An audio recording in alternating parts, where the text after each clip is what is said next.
안녕하세요. 오늘 인터뷰 진행을 맡은 외교학과 공사학번 임수현입니다. 오늘 인터뷰 함께 해주실 윤영관 교수님 모셨습니다. 교수님 안녕하세요. 네, 안녕하세요. 참 오랜만에 뵙습니다. 요즘 어떻게 지내고 계신가요? 예, 제가 이제 2016년에 은퇴를 했고요. 네.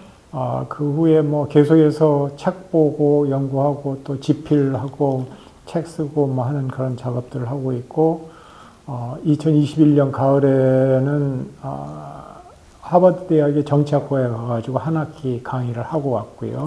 예. 올해 이제 3월 달부터는 아산정책연구원의 이사장으로 일을 하고 있고, 이제 싱크탱크이기 때문에 연구활동 뭐 중심으로 해서 많이 하고 있습니다. 네. 요새 국제 정세가 굉장히 다사다난하죠. 이 러시아 우크라이나 전쟁에서부터 이스라엘 하마스 침공, 그리고 격화되고 있는 미중 패권 다툼까지 정말 교수님의 역할이 그만큼 더 중요해지는 그런 시기인 것 같습니다. 이 바쁘신 중에 귀한 시간 내주셔서 감사드립니다. 네, 고맙습니다. 네. 윤영관 교수님 하면 떠오르는 전설의 명강의가 있죠. 국제정치학 개론입니다. 저도 굉장히 재밌게 들었던 기억이 있는데요. 이 국정계 하면 또 떠오르는 명저가 있죠. 바로 헨리 키신저의 디플로머시입니다. 얼마 전에 이 외교부에 근무하는 김성훈 동문이 번역서를 출간해서 화제가 되기도 했죠. 그리고 또 바로 어제 키신저가 이 100세를 일기로 타계했다는 이 안타까운 소식이 전해지기도 했습니다. 어떠셨나요, 교수님 그 소식 듣고? 저도 개인적으로 그분의 저작을 통해서 또는 개인적인 만남을 통해 가지고 많은 영감을 받고 그랬던 그 분인데, 그동안에 아주 여러 가지 세계적인 사건들의 주인공으로서 세계 역사의 흐름을 이제 주도했던 분이라서 안타깝고 아쉽고 하는 그런 마음이었습니다. 네, 저도 같은 마음이었습니다. 이 인터넷에서 여론을 보니까 굉장히 분분하더라고요. 또 키신저가 정치인이었기 때문에 이 행적과 업적에 대해서 명과 암이 이렇게 두드러지게 분분한 것 같습니다만, 이 키신저가 남긴 94년의 이 저작 디플로머시가 우리 시대를 대표하는 고전이라는 사실, 그리고 국제정치학 교과서 중에 굉장히 유명한 그 책이라는 데에는 이견이 별로 없는 것 같아요. 이 교수님께서 보시기에 이 디플로머시의 가치 혹은 특장점이 어떤 게 있을까요? 예, 지금 외교의 세계 또 국제정치의 세계에서 가장 중요한 것은 현재 그 국제 질서가 어떻게 형성이 되어 왔는가, 이거를 제대로 이해하는 겁니다. 네. 근데 오늘날의 그 국제 질서와 국제 정세는 어느 날 갑자기 생겨난 게 아니고 몇백 년에 걸친 과거의 역사 속에서 형성이 되어 온 거거든요. 네. 그래서 과거에 외교가 어떻게 전개가 됐고 국가와 국가 간에 어떻게 서로 인터랙트를 하고 교류를 하고 때로는 평화롭게 때로는 전쟁으로 이렇게 치닫고 한 그런 것들을 포괄적으로 역사적인 맥락에서 짚어준 책이라서 대단히 가치가 있는 책이다 이렇게 보고요. 특히 이제 주로 17세기부터 시작을 했습니다마는 19세기 비엔나 체제 이후에 한 200년 이제 되는 그런 시간을 갖다 커버를 해서 잘 설명을 해주고 있기 때문에, 특히 요즘에 대학생들, 제 강의를 들었던 학생들도 그렇고 역사적인 지식의 중요성이라고 할까, 이거를 배울 기회가 별로 없었어요. 왜 그러냐면은 입시 과목에서 그렇게 세계사 과목을 강조를 안 하는 것 같더라고요. 네. 근데 역사를 모르면은 오늘날 국제 정세가 어떻게 돌아가는지, 세계가 어떻게 돌아가는지 알 수가 없기 때문에 이게 참 고민스러웠어요. 그래서 이런 포괄적인 그 역사서이면서도 키신저 박사의 독특한 어떤 그 역사적인 입장이 있거든요. 네. 그 시각을 가지고서 풀어서 해석을 해주고, 단순한 팩트의 나열이 아니고 네. 해석을 해주고 그 다음에 설명을 해주고, 그래서 우리가 어떻게 가야 되겠다라고 하는 처방까지 내놓은 저서. 로서의 굉장히 가치 있는 책이다라고 생각을 해서 그동안에 쭉 저도 교재로 이제 썼었던 건데요. 네. 특히 이제 그분의 어떤 통찰력이 뛰어난 것은 100년씩이나 이렇게 떨어진 두 사건을 서로 연결을 시켜가지고 해석을 해줘요. 네. 예를 들자면은 1차 대전 끝나고 나서 국제 질서를 만들었던 우드로 윌슨이라고 하는 사람하고 네. 나폴레옹 전쟁 끝나고 나서 어떤 비엔나 체제를 만들었던 메테르니라고 하는 오스트리아 재상하고를 비교를 하면서 설명을 해주거든요. 네. 그런 거라든지 아니면 이 영국의 캐슬리라고 하는 이 애교 대가이죠. 이 사람하고 그 다음에 우드로 윌슨이라고 하는 사람을 이렇게 비교를 하면서 또 설명을 하고 그런 것들을 보면은 이 사람만의 어떤 그런 통찰력을 가지고서 그게 가능하다 이렇게 생각이 드는데 다만 한 가지 우리가 이제 여기서 조심을 해야 될 거는 그리고 학생들과 공부를 하면서 제가 강조를 했었던 거는 뭐냐면은 이 현실주의 시각이라고 하는 거는 권력 개념에 집중해서 설명을 하고 그러다 보니까 강대국들 중심적인 어떤 시각이다. 그렇기 때문에 이 책을 읽되 그 부분을 철저히 머릿속에 넣고 우리 입장에서 이렇게 걸러서 해석을 해야 되는 그런 측면이 있다라고 하는 것을 염두에 두고 읽으면은 상당히 유익한 그런 책이다 그렇게 생각을 합니다. 네, 맞습니다. 굉장히 강대국, 특히 미국의 시각으로 쓰여진 책이죠. 저도 교수님께서 말씀하신 것처럼 이 책이 교과서임에도 불구하고 굉장히 재밌게 읽었던 것은 시공을 넘나들면서 이 외교의 본질이 무엇인가에 접근하잖아요. 그 통찰력이 대단하다는 그런 생각을 했습니다.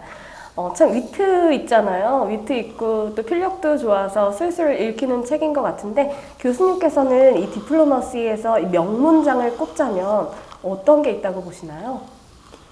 그 책에서 특별히 기억이 남는 부분은 아까 이야기 나온 메테르니의 그 말을 인용을 해가지고 나온 부분이 나옵니다. 거기 어떤 부분이 나오느냐면 이제 우리말로 이렇게 번역을 하자면은 우리는 추상적인 아이디어를 믿지 않는다.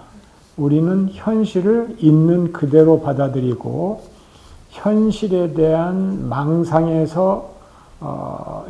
빠지지 않게 최대한의 능력으로 노력한다라고 하는 그런 귀절이 있어요. 네. 그러니까 이제 애교의 문제를 바라보는데 필요한 시각이 뭐냐면은 현실에 있는 그대로를 받아들이고 거기에서부터 출발하라라고 하는 겁니다. 네. 근데 그러지 않고 우리가 이렇게 되었으면 하는 어떤 희망적인 상태에서부터 출발을 한다든지 그래서 거기에 기반해가지고 외교 정책을 만들다든지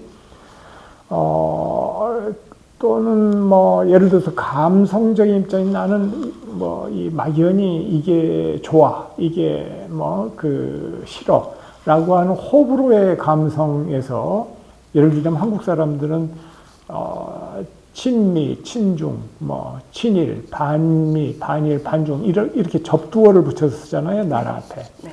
그게 어찌 보면 외교라고 하는 거를 있는 그대로 냉정하게 보는 것이 아니라 거기다 감성을 집어넣어가지고 보는 거거든요. 네. 그런 것들에 대해서 철저하게 경계하는 얘기죠. 이 이야기는. 절대 그러지 말라라고 하는 얘기입니다. 네. 국제정치에서의 이 권력이 움직이는 세계, 외교의 세계라고 하는 건 절대 그런 세계가 아니라 네. 철저하게 있는 현실에서부터 출발을 하고 거기에서부터 이제 현실이 이렇다면 우리는 정말 냉정하게 무엇을 어떻게 해야 될 것인가를 고민을 해라라고 하는 그런 귀절이기 때문에 저는 그 부분이 가장 인상이 남는다 이렇게 얘기를 하죠. 예. 저도 굉장히 인상 깊었던 경구라고 생각합니다. 말씀하신 것처럼 이 빈 체제에 대한 서술이 굉장히 상세하게 이루어지는데 제가 봤을 때는 이 책의 하이라이트 부분인 것 같아요. 19세기 외교를 대표하는 유럽 정치인들이 있죠. 메테르니, 캐슬레이, 파머스턴, 비스마르크 등등 다양한 인물들의 사례, 일화를 중심으로 이렇게 재밌게 서술이 돼 있는데 이 인물들 중에 교수님께서 특히 좋아하는 인물이 있으실까요? 예, 뭐 다들 그 상당한 영감을 주는 그런 애교의 대가들인데요. 제가 개인적으로 가장 그 중에서도 관심 있게 보아왔던 사람은 비스마르크고요. 네. 왜 비스마르크냐면은 이 사람이 정말 그 외교의 대가라고 얘기를 할 수가 있는데 그 독일을 통일을 했고 통일한 독일을 한 20년 동안 잘 관리를 해가지고 평화를 유지를 했습니다. 네. 1871년에 통일을 해서 1890년에 이 사람이 이제 그 비엘름 2세 젊은 그 왕에 의해서 이제 해고를 당하는데요.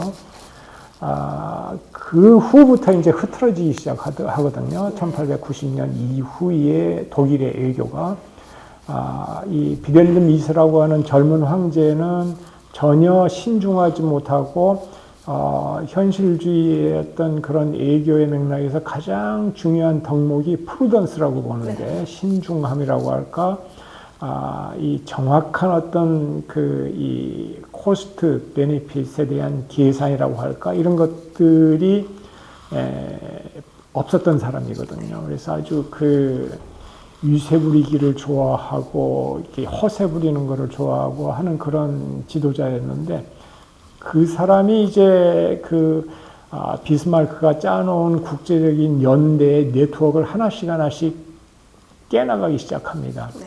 그래서 이제 1차 대전으로 발전을 해나가거든요. 그게 진행이 돼 나가는데 그래서 어떤 권력이 움직이는 그 세계 치밀한 부분까지도 또 미세한 부분까지도 절대 놓치지 않고 캐치를 해서 외교의 그 어떤 그 플랜을 짜고 네트워크를 짜고 그 국가들 간의 관계를 관리하고 했었던 그런 사람이기 때문에 한마디로 말하자면 굉장히 얼러트되어 있는 그 권력 현상에 대해서 얼러트되어 있는 그런 이 외교가였다라고 하는 면에서 비범하고요. 그런 면에서 비범하고 뿐만 아니라 개인적으로는 그 사람이 국내 정치적으로 큰 업적을 이루었던 것이 사회보장제도를 독일에 이렇게 도입을 한 사람입니다. 결국 그 동기는 뭐냐면 자기가 구축한 그 독일 제국을 오랫동안 튼튼하게 유지를 하려면은 국내적인 기반이 튼튼해야 되고 국내에 그 특히 노동자들이라든지 힘든 사람들을 품어야 안아야 된다라고 하는 생각을 했었거든요. 뭐 물론 이상주의에 심취해가지고 그러지는 않았을 겁니다. 철저한 어떤 정치적인 고려에 의해서 그렇게 했을 거라고 보는데 어찌되었든 대외적으로 그러한 어떤 그 신중함, 프루던스에 입각한 냉철한 외교, 그 다음에 대내적으로는 사회 경제적으로 혜택받지 못하는 그 약자 계층을 품어 안으려고 했었던 그런 시도를 저는 개인적으로 높게 삽니다. 저도 개인적으로는 대외적으로는 한국도 신중한 그런 어떤 그런 외교 방향으로 나가고 대내적으로는 좀 개혁적이고 진보적으로 그런 사회적 소외계층과 이런 부분을 품어 안아야 된다. 그런 전략 방향으로 가는 게 중요하다. 그렇게 생각을 하거든요. 근데 한국의 경우에는 대내적, 대외적 모두 보수적으로 가거나 대외적, 대내적 모두 진보적으로 가거나 하다 보니까 이게 현실하고 안 맞는 부분이 대외 부분에서 생기든지 대내 부분에서 생기든지 그래가지고 항상 문제가 발생을 하는 그런 측면이 있어서 저는 비스마르크가 가장 어떤 의미에서는 제 관심을 끌었습니다. 네. 지금의 한국 정치가 참고해야 할 그런 사례이기도 하다고 생각이 듭니다. 키신저 같은 경우에는 이 탁월한 개인, 이 프루던스라고 말씀하셨는데 이 신중함의 덕목이 시스테마이즈드 되지 못한 것이 굉장히 안타까운 일이다라고 평가를 내렸죠. 자, 그러면 키신저의 입장에서 한번 우리가 생각을 해볼까요? 키신저 스스로가 이 닉슨 포드 행정부에서 국가안보보좌관 그리고 국무부 장관으로 재직을 하면서 일선에서 최전선에서 외교관으로 활동을 했죠. 뭐 셔틀 외교라든지 비밀 회담이라든지 이렇게 물밑에서 작업하는 이런 스타일이 비밀스러운 이 스타일이 약간 19세기의 세력균형 외교에서 약간 벤치마킹한 게 아닌가라는 합리적인 의심이 들기도 하는데요. 교수님께서 보시기에는 그래도 키신저가 어떤 롤모델 같은 게 있었을 거 아니에요? 어떤 누구를 가장 닮고 싶어 했다, 흠모했다라고 생각을 하시나요? 그걸 한번 물어볼 걸 그랬는데 제가 키신저 박사를 한 7, 8번 만난 네. 적이 있는데 그 정부에 있었을 때도 그렇고 정부에서 나와서도 그 맨하튼에 있는 그 사무실에 종종 들러가지고 이야기도 하고 그랬었는데 네. 그 부분은 제가 물어보지를 못했습니다. 한반도 관련해서 좀 얘기를 했었었는데 근데 제 상상으로는 네. 키신저 박사가 가장 관심을 가졌던 사람은 역시 메테르니였을 거다. 네. 메테르니가 그 사람의 이 국제 정치에 입문하는 과정에서 맨 처음 영감을 줬던 사람으로 저는 생각을 합니다. 왜냐하면은 박사 논문이 바로 이 메테르니하고 캐슬리 뭐 이런 사람들을 중심으로 해서 비엔나 체제가 어떻게 형성이 되고 전개가 되어 왔는지를 갖다가 보았기 때문에 메테르니에 아마 그 가장 영향을 받았을 것이다라고 생각을 하는데 네. 이제 메테르니의 외교 정책이라고 하는 거는 비엔나 체제를 이제 만들고 그걸 유지해 나가는 데 있어서 두 가지 맥락을 중요하게 생각을 하거든요. 네. 이제 순수하게 파워의 관점에서 이걸 어떻게 균형을 맞출 것인가는 세력 균형. 네. 그 다음에는 일종의 그 정통성이라고 할까요? 그 일종의 가치 측면이라고도 이야기를 할 수가 있고 정통성의 측면입니다. 그건 뭐냐면은 국가와 국가들 간에 하나의 공유하는 어떤 그 관념, 가치 이런 것들이 있을 때 그 국제 체제가 더 안정이 된다라고 하는 그런 생각이기 때문에 이 두 개가 동시에 존재하는 것이 중요하다라고 항상 키신저는 자기 책에서 이렇게 얘기를 하고 있죠. 네. 근데 메테르니가 바로 이제 그런 영향을 주지 않았나 하는 생각이 드는 게 메테르니가 비엔나 체제를 유지를 하는데 사국 동맹이라고 하는 것을 만들잖아요. 이건 순수하게 파워 밸런스, 세력 균형의 관점에서 만든 동맹 체제고, 그 다음에 신성 동맹이라고 하는 것을 만들어요. 네. 근데 원래는 신성 동맹은 이제 기독교적인 어떤 가치에 입각해가지고 하자 이렇게 출발은 그렇게 했었는데 뒤에 가가지고는 기독교적인 측면보다는 보수 그 정통 그 왕조들을 중심으로 하는 그런 보수주의적인 어떤 가치를 공유하는 그런 이제 맥락에서 그 두 가지를 강조를 했는데 보면은 뭐 쭉 요즘에도 그런 얘기를 가끔 키신저 박사가 커멘트를 할 때 하거든요. 단순히 세력 균형뿐만 아니라 어떤 그 공유하는 그 국제적으로 공유하는 뭐 이 가치라고 할까 어떤 이런 것들을 얘기를 합니다. 그래서 학자로서의 키신저는 재미있게도 현실주의 측면의 어떤 그 권력의 그 계산이라고 하는 세력균이라고 하는 그거에만 몰두할 것 같은데 그렇지 않은 겁니다. 네. 국제적으로 공유되는 어떤 가치 체제 뭐 이런 것까지 이야기를 하면서 이 두 가지를 동시에 생각하고 바라보려고 하는 그런 측면이 있기 때문에 아마도 제가 보기에는 메테르니에 가장 어떤 영향을 받지 않았을까 하는 생각을 해봅니다. 네. 교수님께서 말씀해 주신 것처럼 이 키신저의 문장들을 보면 그 행간의 균형을 중시하는 그런 면모가 굉장히 두드러진다고 생각합니다. 말씀해 주신 것처럼 세력 균형과 정당성 간의 균형, 그리고 원칙과 전략 간의 균형, 이상과 현실 간의 균형, 이런 것들, 이 균형을 잘 잡아야 한다는 그 강조점이 계속 두드러지는 것 같은데 교수님께서 보시기에는 지금의 우리 대한민국이 찾아가야 할, 모색해야 할 균형점이 무엇이라고 보시나요?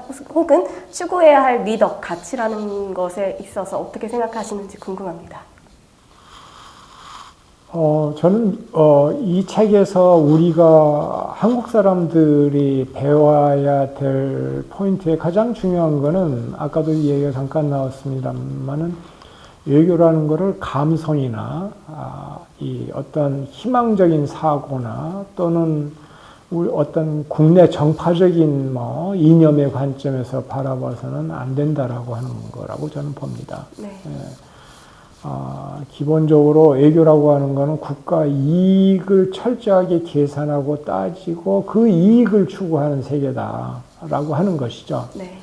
모든 다른 나라들은 강대국이나 약소국이나 할 것 없이 그렇게 외교를 바라보면서 그런 방향으로 외교를 하는데 한국만 나는 친미야, 나는 친중이야 이런 얘기들을 하고 있으면은 얼마나 그 어떤 의미에서는 이 갭이 큰지 그걸 느낄 수가 있는 거죠. 네. 바로 그런 갭을 줄이는 것이 저는 중요한 과제다라고 보고 이 책이 던져주고 있는 어떤 중요한 교훈이다라고 생각을 합니다. 그래서 이제 이 외교의 이익이라고 하는 것을 국제적인 차원에서 우리나라의 어떤 국가의 이익을 어떻게 추구해야 될 것이냐에 몰두를 해야 된다라고 하는 건데, 네. 그렇게 하다 보면 자연스럽게 전략이라고 하는 게 이제 등장을 하게 됩니다. 왜냐? 전략이라고 하는 거는 자기가 투자하는 이 비용은 최소화하고 거두어들이는 효과, 이거는 극대화하고 하는 것이 전략이거든요. 네. 이제 그런 면에서 이제 전략이라고 하는 게 생기는 거죠. 네. 그런데 그게 아니고 뭐 감성적으로 출발을 한다든지 아니면 뭐 희망적인 사고에서 출발을 한다든지 그러면은 전략이라고 하는 것이 생길 여지가 없죠. 네. 아예 처음부터. 네. 그래서 때로는 많은 사람들이 그런 얘기를 하는 겁니다. 한국 사람들이. 우리는 전략이 뭐야? 이런 얘기를 하는데 전략이 나올 수가 없죠. 나는 친미야, 나는 친일이야, 뭐 나는 친중이야, 뭐 이런 식으로 가지고 그 말만 가지고 싸우고 있는데 어떻게 전략이 나올 수가 있겠습니까?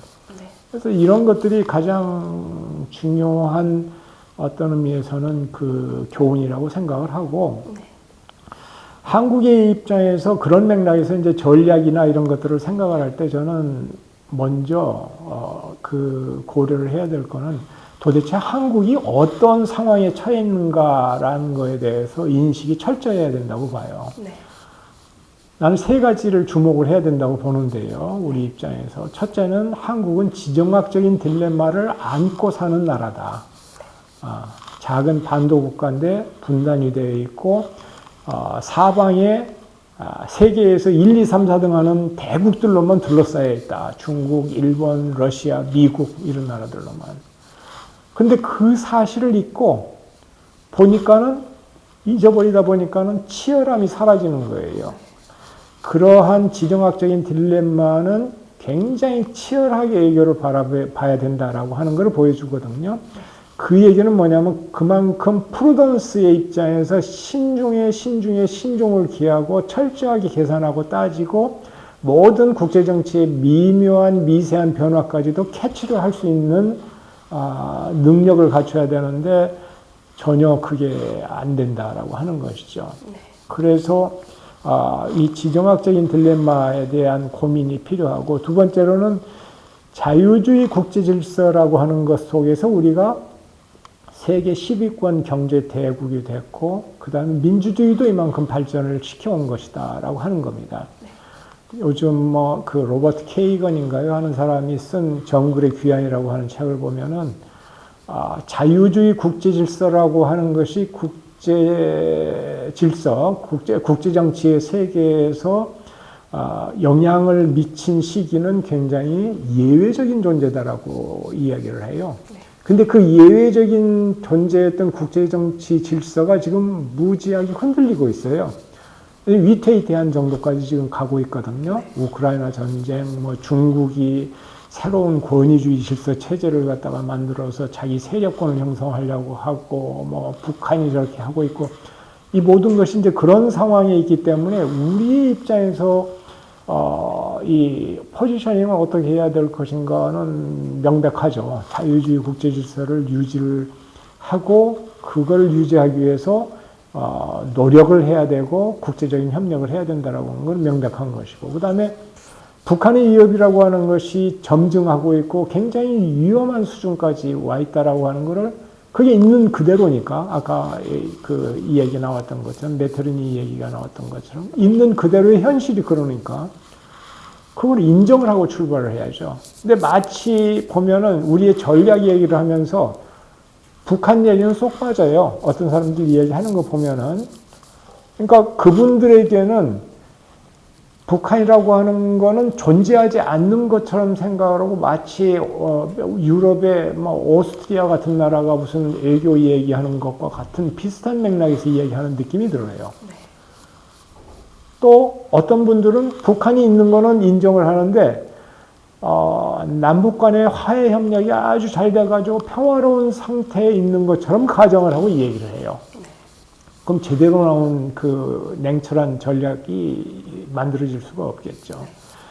그래서 저는 우리나라가 어떤 상태에 있는지를 제대로 이해하고 그 외교의 문제, 외교 정책의 문제를 바라봐야 된다. 그런 맥락에서 치열함이 필요하고, 그 치열함의 요체는 프루던스다. 아까 얘기했었던. 네. 그리고 이 전략이다. 여기에 이른바 국내 정파적인 의미에서 좌파다 우파다, 이 당파적인 이익, 이게 이런 것들이 개재할 여지가 없는 거죠. 틈새가 없는 것이죠. 그렇게 접근을 한다고 한다면은. 네. 그래서 이런 것들이 굉장히 배워야 될 점들이다, 저는 그런 생각을 합니다. 네, 저도 공감합니다. 말씀 들으니까 희망적 사고, 감성적인 어떤 바람이랄까? 그런 걸 투영해서는 안 된다고 말씀하셨잖아요. 그런 것들이 두드러졌던, 그래서 잘못된 외교 정책을 펴나갔던 사례가 디플로마시 안에서도 있는 것 같아요. 이 전간기의 서구 민주 국가들이 그러지 않았나. 영국, 프랑스를 위시한 그런 국가들이 너무 그 원칙에만 몰두하느라고, 혹은 희망적 사고에 매몰돼서 이 전략적인 사고를 못했다라는 생각이 드는데요. 교수님께서 보시기에 이 디플로마시에서 우리가 반면교사로 삼아야 할 사례라든지 아니면 본보기로 삼아야 할 사례가 있다고 생각하신다면 어떤 점일까요? 사례들은 많이 있는데요. 네. 전간기의 경우를 보자면은, 네. 그때 한정해가지고 보자면은, 네. 역시 그 챔벌린의 네. 어떤 그 유화 정책과 처칠의 어떤 그 냉철한 네. 대응, 이 두 가지가 대비가 되죠. 네.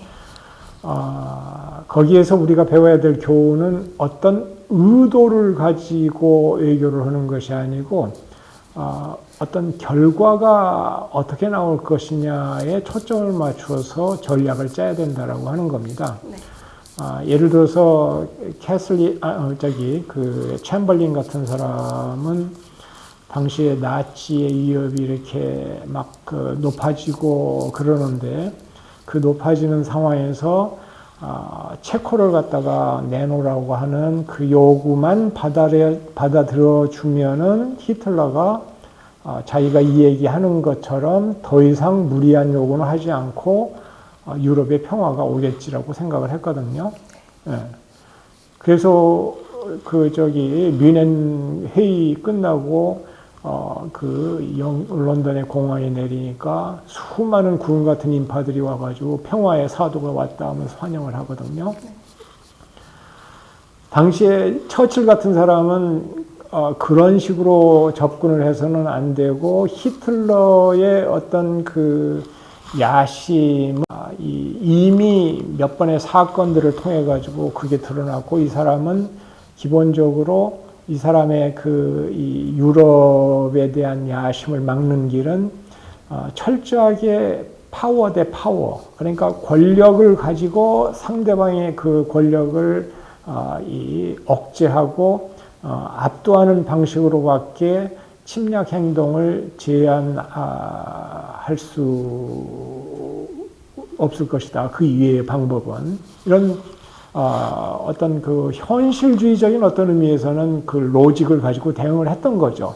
근데 당시에 대중들은 어떻게 반응을 했냐면 그 호전적이다, 전쟁광이다 이렇게 하면서 비판을 했었거든요. 근데 결국은 몇십 년이 아니라 몇 년 지나고 나서 역사가 누가 맞았는지를 갖다가 보여주는 거거든요. 철저하게 어떤 그런 희망적인 사고, 상대방의 선의에 의지해서 정책을 하는 것이 위험하다라고 하는 것을 인식을 할 필요가 있죠. 그건 우리한테도 상당한 교훈이 될 수가 있죠. 네, 예. 공감합니다. 예. 아무래도 이 국제 정치를 공부하다 보면 성악설을 믿게 될 수밖에 없는 것 같아요. 예, 그 이야기가 일리가 있는 게 기본적으로 현실주의라고 하는 그 시각이 뿌리가 깊잖아요. 네. 뭐 마키아벨리, 뭐 홉스, 뭐 쭉 내려와서 이제 뭐 전후에는 뭐 한스 모겐소, 뭐 이제 엊그제 작고한 키신저 박사 이런 사람들의 기본적인 어떤 인간관이라고 하는 거는 인간은 그렇게 본성이 착한 존재가 아니다라는 거거든요. 그 이기적인 존재고 권력 욕구가 있는 존재고 나쁜 쪽이 더 가깝고 그렇다라고 하는 것이죠. 그래서 그런 사람들을 전제로 해가지고 어떤 이상적인 뭐 이 세계를 갖다가 그리는 거는 그건 완전히 틀린 생각이다라고 이야기를 하는 겁니다.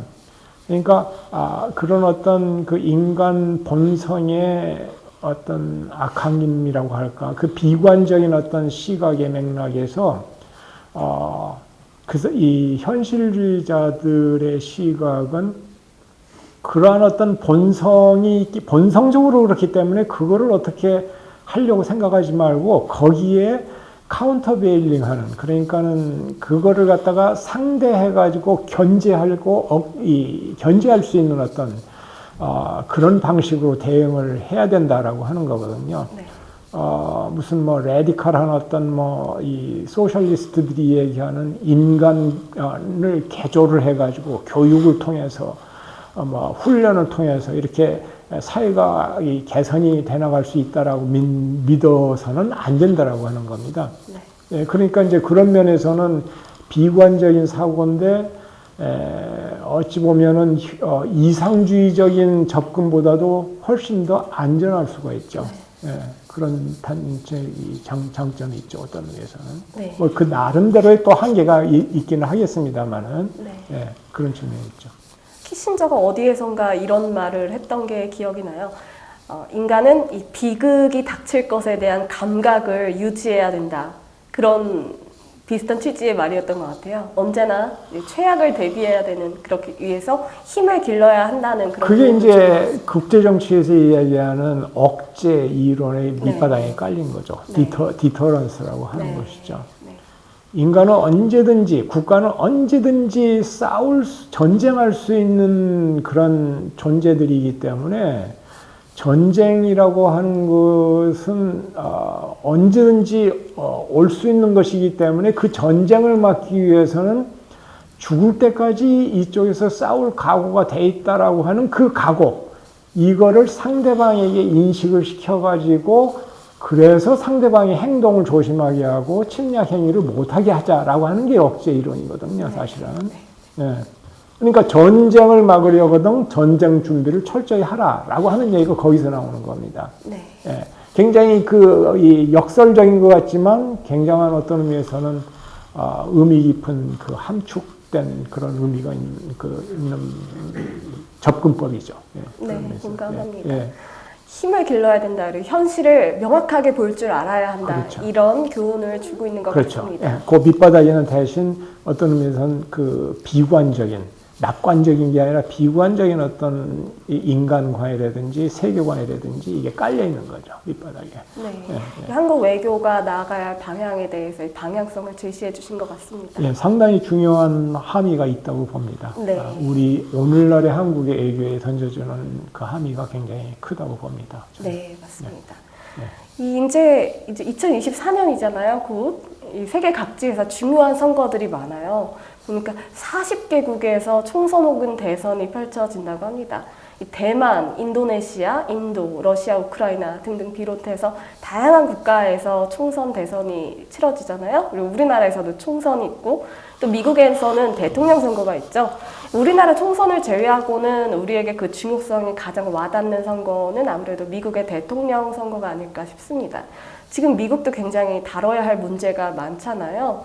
그런데 미국 지금 대통령 선거 양상이 굉장히 접전이란 말이죠. 교수님께서는 어떻게 전망하시나요?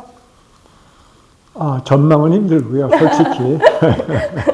앞으로 1년이라는 세월이 굉장히 긴 세월이니까 네. 정치 캠페인이라고 하는 맥락에서. 근데 몇 가지 영향을 크게 미칠 변수는 있을 겁니다. 네. 첫 번째는 미국 경제겠죠. 네. 미국 경제가 얼마나 잘 풀리느냐가 굉장히 중요할 겁니다. 아마 다른 외교 문제인 것보다 더 중요할 겁니다, 그게. 근데 이제까지 사실은 바이든 대통령이 지난 3년간 굉장히 저는 잘했다고 보거든요. 굉장히 중요한 법안. 그러니까 미국의 경제력을 되살리고 내실을 기하기 위해서 근본적으로 필요한 부분들에 대한 이 투자, 이런 것들이 중요한데, 이런 거를 위해서 한 서너 개의 중요한 법안들을 통과를 시켰어요. 근데 그게 미국 사람들 얘기로는 린든 B 존슨 대통령 이후에 가장 많이 그런 법안을 통과시킨 대통령이다, 이렇게 얘기를 하더라고요.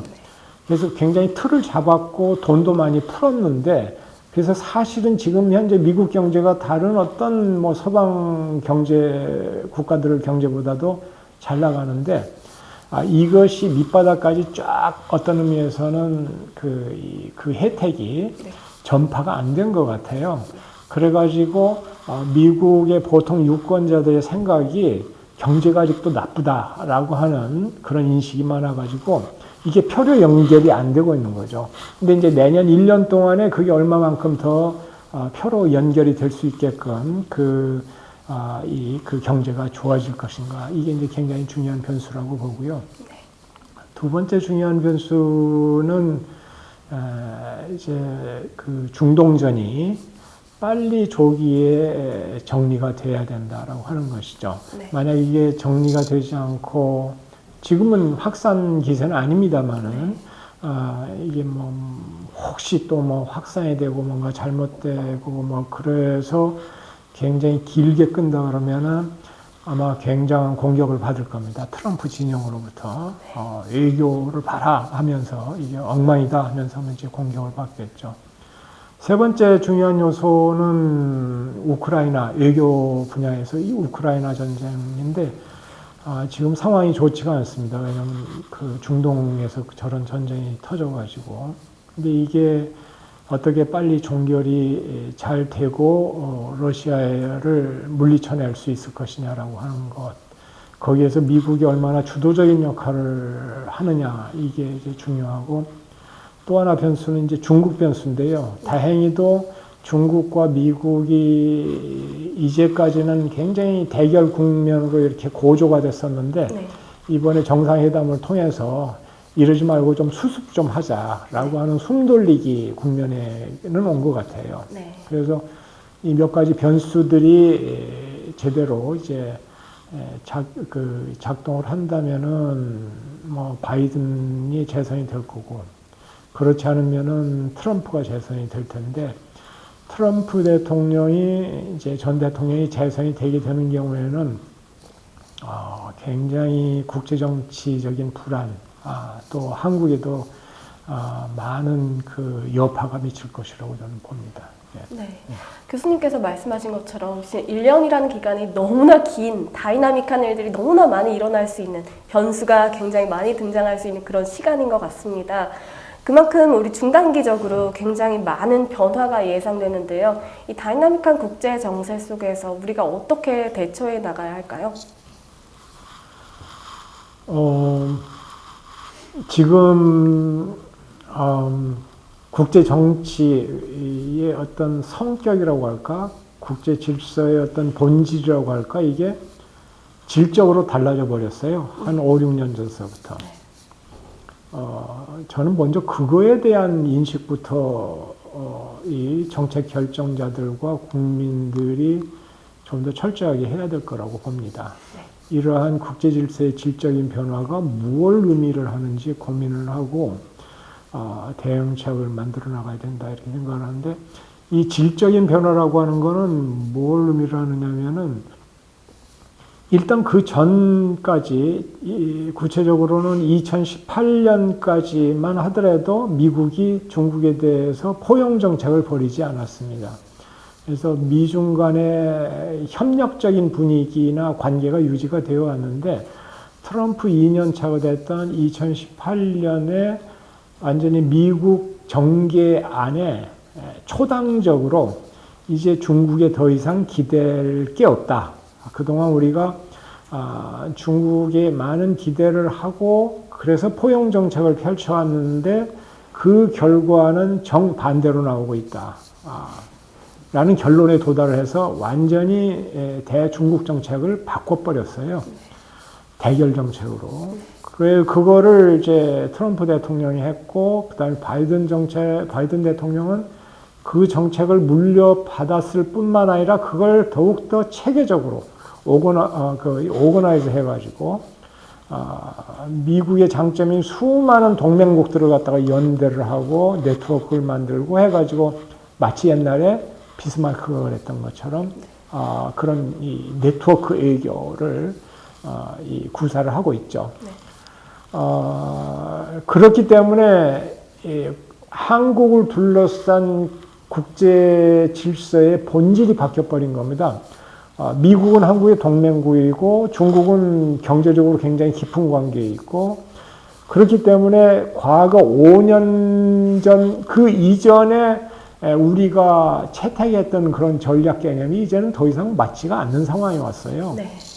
그래서 저는 뭐 컬럼이나 이런 거를 통해서 이런 상황이 왔다 라고 이 얘기를 하는데, 독자분들 많은 분들은 별로 그렇게 수긍을 안 하는 것 같더라고요. 그러니까 뭐 왜 이렇게 자꾸 공포 분위기를 조성을 하지, 아니면 호들갑을 떨지, 이런 식으로 생각을 하시는 것 같아요. 근데 제가 보기에는 사고의 관성 때문에 그런 것 같아요. 이 현실은 바뀌지만은 이 사람들의 사고의 그 관성이라고 하는 거는 오래 가기 때문에 캐치업을 따라잡기가 힘든 것 같아요. 그래서 빨리 이 갭을 줄이고 그 현실과 우리 머릿속에 있는 그 사고의 관성과의 갭을 줄이는 작업부터 시작을 해서 새로운 상황에서 어떤 전략을 모색을 해야 될 것이냐라고 하는 것을 근본적으로 이제 성찰을 해야 되는데, 여기에 항상 문제가 되는 것은 당파적인 이해관계예요. 당파적인 이해관계고 국내 정치적인 그 고려들이에요. 그래서 국내 정치적으로 내가 어떻게 포지셔닝을 하는 게 이득이 될 건가, 이거가 앞서지, 예를 들어서 어떤 사건, 국제적인 이슈가 터졌을 때 한국이 어떤 그 입장을 취하고 어떤 정책을 택해야 그게 우리한테 이득이 될 건가, 아까 그 프루던스의 관점에서 이거는 전혀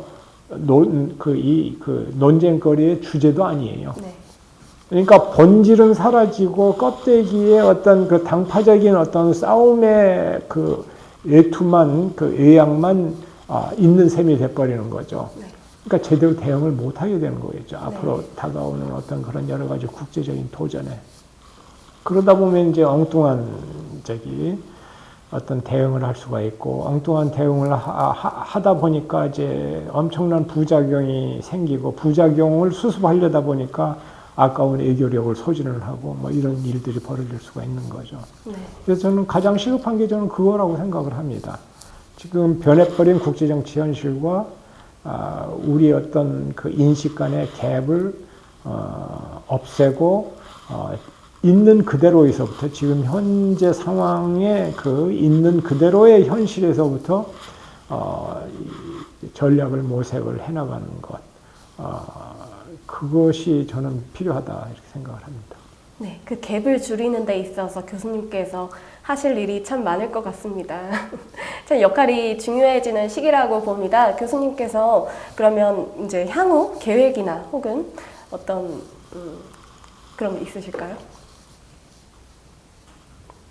그 키신저 박사가 올 4월인가요? 그 5월이었나? 그 이코노미스트지에서 영국의 이코노미스트지에서 100세 기념으로 해가지고 그 인터뷰를 했어요. 집중 인터뷰를 했는데 거기 보면은 그 100세 노인분한테 그 인터뷰하는 사람이 앞으로 계획이 뭡니까? 그랬더니 책을 2권을 써야 된다. 하나는 AI 인공지능에 대해서 쓰고 또 하나는 동맹에 대해서 쓰겠다고 그랬거든요.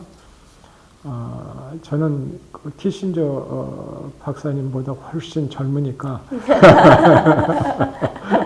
젊은 피니까 네. 책 쓰려고 노력을 더 많이 해야 되겠죠. 그래서 지금 외교의 시대라고 하는 책을 꾸준히 많이들 읽어 주셨어요. 네. 그래서 11세까지 찍고 뭐 그 많은 분들이 있고 그 코멘트도 해주시고 그래서 감사한 일인데 빨리 그걸 업데이트를 해야 됩니다. 왜냐하면은 트럼프 이후의 시대를 갖다 지금 커버를 해야 되기 때문에 네. 그래서 지금 그 내년에 최대 목표가 책 쓰는 겁니다. 너무나 기대가 됩니다. 집중을 해야 되는데 집중을 할 수 있을지 모르겠어요. 네. 너무나 많이 기대가 되는데요. 교수님의 해안과 통찰력이 이 한국 외교가 나아갈 방향을 잘 비춰줬으면 하는 바람입니다. 오늘 이렇게 헨리 키신저의 디플로머시를 놓고 윤영광 교수님과 많은 대화 나눠봤는데요. 역시 많은 배움과 깨달음의 시간이었던 것 같습니다. 오늘 귀한 시간 내주시고 또 많은 좋은 말씀 해주셔서 정말 감사드립니다. 교수님 또 뵙겠습니다. 네, 감사합니다. 감사합니다. 네.